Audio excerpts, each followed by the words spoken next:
เว้ยพบกับหอมอีกแล้วหอมกินอะไรลูกย่ำกินข้าวโพดบ่ลูกไหนอ้ำหมูอื่นดูหอมกัดเอง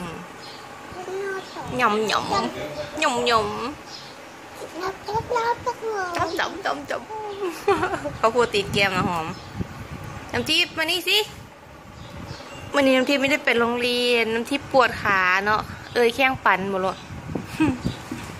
พี่น้ำทิพย์ไม่ยอมนั่ง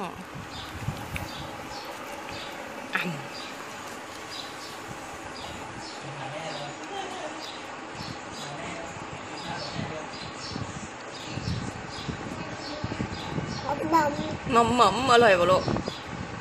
กัดเองเลยอุ่นอร่อยไหมคะ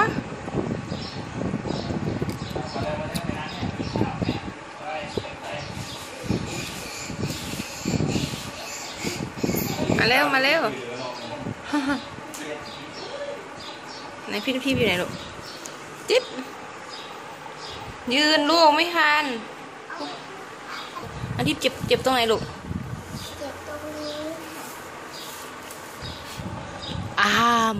หอมกินอย่างเดียวเลยเนาะไม่สนใจกันเลย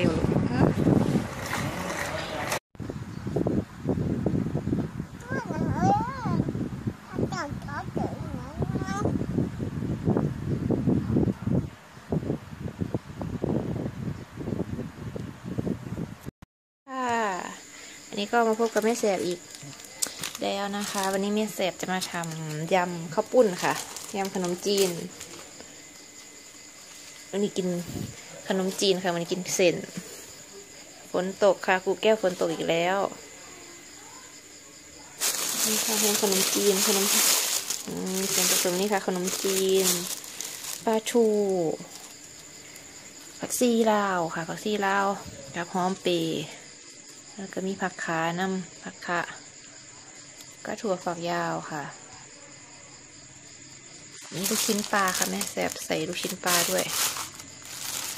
มีมะนาวค่ะมีพริกป่นแล้วก็ข้าวคั่วอันนี้กระเทียมด้วยค่ะเดี๋ยวแม่แสบเอาหอมแดงก่อนใส่หอมแดงด้วยนะคะก่อนอื่นเรามาลวกปลาทูค่ะลวกก่อนนะคะกับลูกชิ้นนี่นะคะลูกชิ้นปลาค่ะอันนี้สุกแล้วเราลวกสุกแล้วค่ะปลาทูก็สุกแล้วค่ะแม่แสบต้มแล้วนี่ก็ทำข้าวปุ้นนะคะขนมจีนร้อนค่ะนี่ลวกขนมจีนก่อนเส้นมันนุ่มๆนะคะ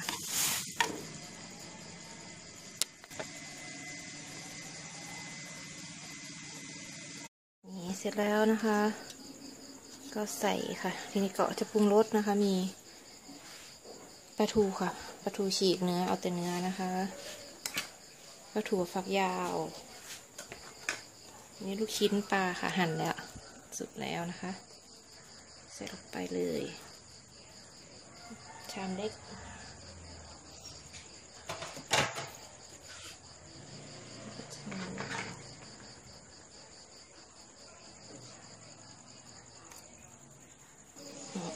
เมื่อกี้ชามมันเล็กค่ะเปลี่ยนชามแล้วนี่ค่ะอันนี้เพิ่มความเผ็ดนะคะใครชอบเผ็ดก็เพิ่มพริกลงไปค่ะพริกขี้หนูค่ะหั่นผักค่ะชีฝรั่งค่ะชีลาวแล้วก็นี่ค่ะกระเทียมกับหอมแดงค่ะ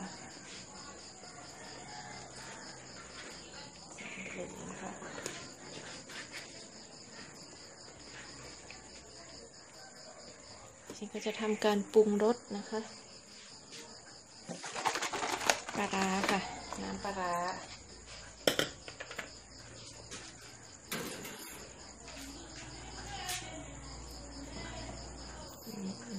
ใส่เยอะนิดนึงค่ะ1 ทัพพีค่ะ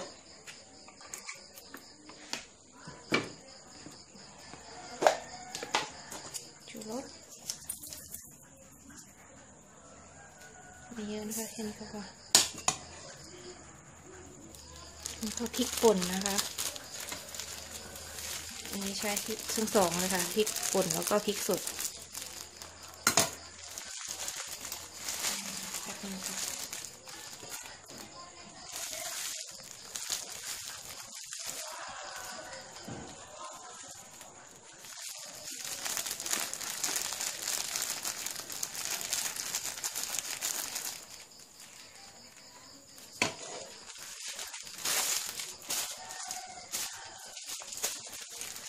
แล้วก็ข้าวคั่วค่ะ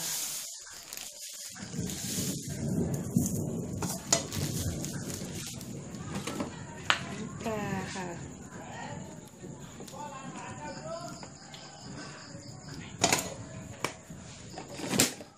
มะนาวนะคะ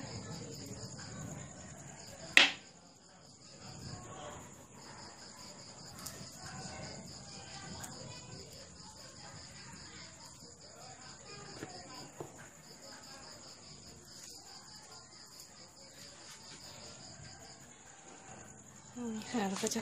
คนให้เข้ากันค่ะ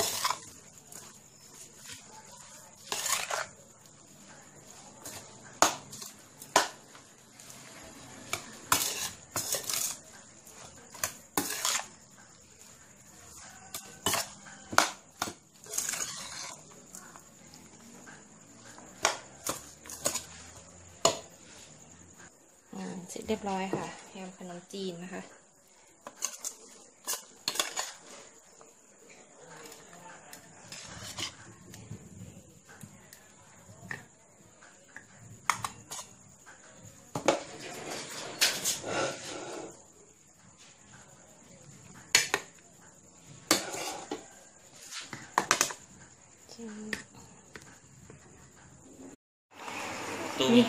มี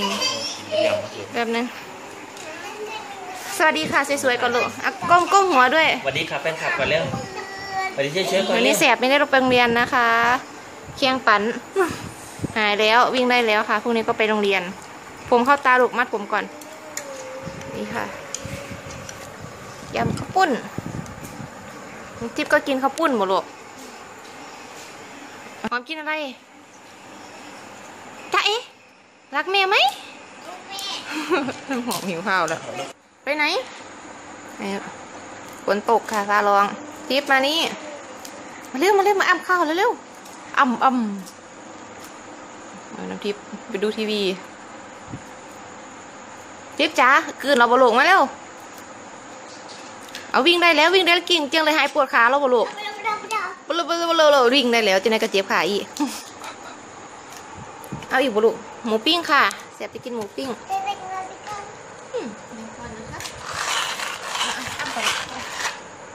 กิ่งจังเลยโอ้ยเข้าไปเรียงเข้าไปแล้วน้ำหอมก็กินหอมมาอ้ำอีกลูกแล้ว